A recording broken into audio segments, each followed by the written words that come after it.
देखो यार, जैसे मान लो जीओसी का ही एग्जांपल लें, जीओसी तुमने कंप्लीट कर दिया और नेक्स्ट चैप्टर पे बढ़ गए।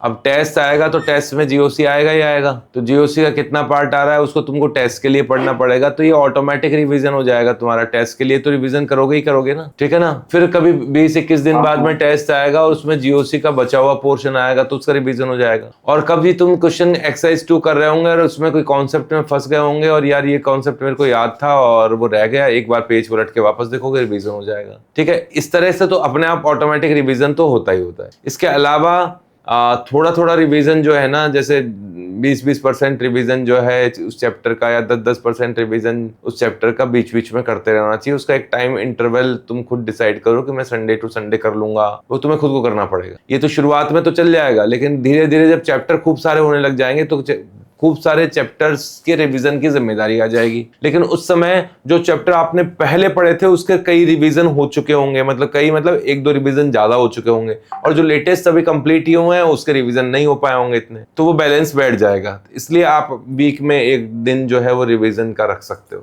तो उस दिन केवल क्वेश्चंस करने हैं, रिवीजन करने हैं। इसीलिए हम लोग 5 दिन की क्लास रखेंगे या 6 दिन की क्लास रखेंगे, एक दिन बीच में फ्री देंगे।